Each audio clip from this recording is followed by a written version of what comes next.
E o vice-presidente Geraldo Alckmin, que é também titular do Ministério do Desenvolvimento, Indústria, Comércio e Serviços, considerou positiva a visita oficial ao México, que foi encerrada nesta quinta-feira na capital, Cidade do México.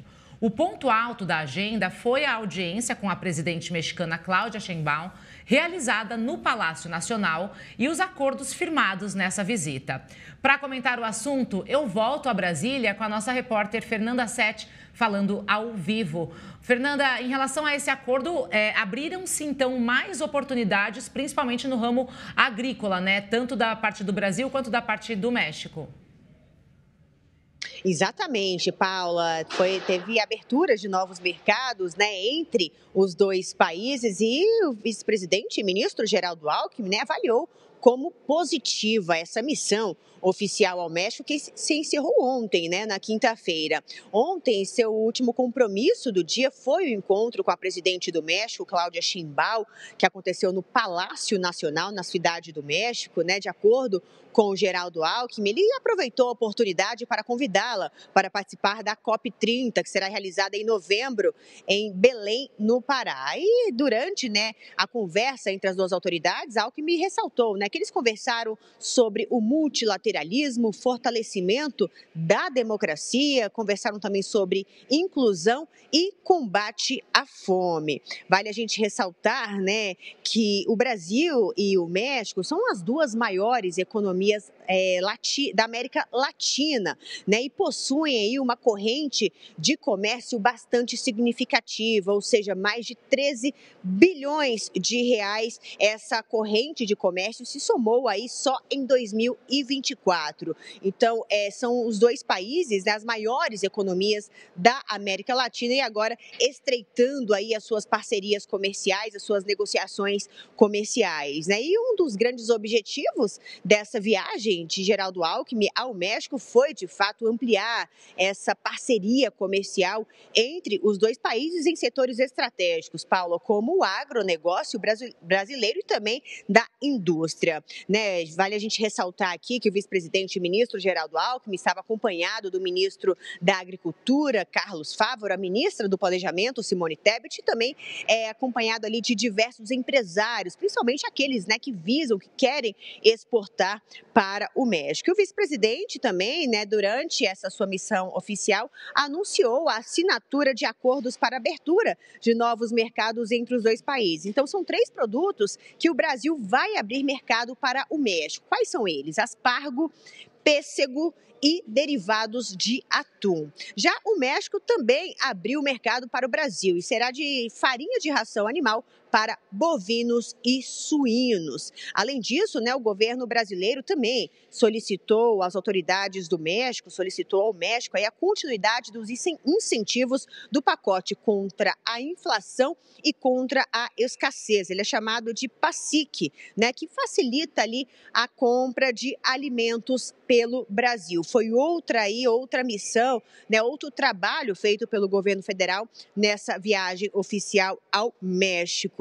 Além disso, o vice-presidente também, né, Geraldo Alckmin, comentou aí sobre o avanço em conversas para atualização do Acordo de Complementação Econômica, que foi assinado com o México lá em 2002 e que trata aí de fato da redução, né, das tarifas de importação para um universo, digamos assim, de 800 posições tarifárias.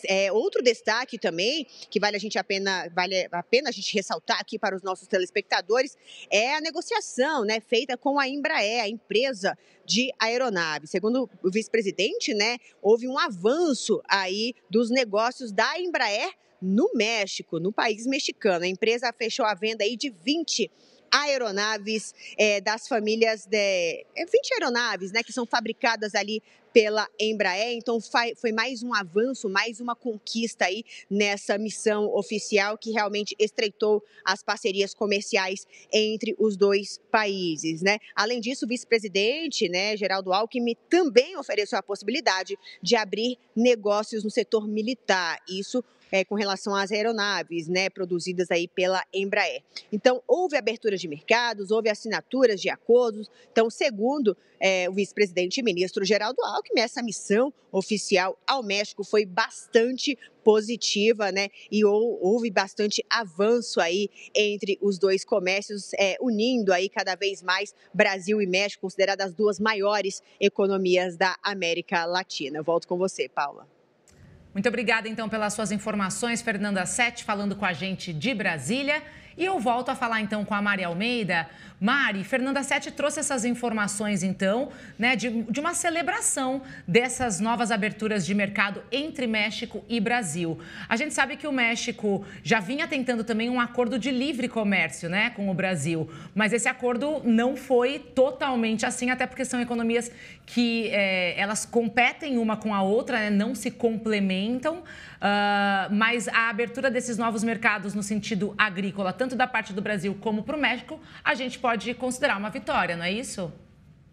Sim, Paula. E sabe que é importante o que você disse, quer dizer, são economias que a princípio não se complementam, né? Que tem vários pontos de competição, mas considerando que a economia é viva, né? E está sempre em movimento e tem sempre novos setores para você poder explorar, encontrar pontos de contato também depende de você olhar com cuidado, né? Olhar com lupa, ter interesse nos mercados, conhecer, ter ativação também do ponto de vista cultural da relação entre os países. Isso é o que acontece no caso dos Estados Unidos, porque a gente tem muita coisa também com os Estados Unidos que é concorrência, que não é complementação. E a gente vai achando brechas para entrar no mercado, apesar dessa possível concorrência. Carnes, por exemplo, né? As carnes, a gente tanto eles como nós somos grandes produtores internacionais. Mas, estou falando dos Estados Unidos agora, mas o Brasil achou um espaço para entrar no mercado, porque tem intenção pelo tamanho do mercado, pela busca maior por antes livre comércio. Então, essa ideia de ter o foco e de procurar, assim, entendeu? Eu quero sim ampliar os meus destinos, né? Os meus mercados, ter outras alternativas, isso faz diferença, porque não é estanque, não é só a economia. Pensar em complementariedade econômica não é uma fotografia, é entender para onde vão os filmes. E quanto mais os filmes das duas economias, quanto mais você visualiza o que está acontecendo do outro lado, ativa a possibilidade de novos negócios, é o olhar da inovação, é o olhar do novo negócio que traz a possibilidade de ter uma atividade econômica. Não é uma coisa parada só de achar um buraco que está dado, é construir também esse espaço. E acho que o movimento agora é muito importante para o Brasil procurar essa diversificação e o governo está tentando fazer esse movimento. Obrigada, Mari. A gente volta daqui a pouco com você.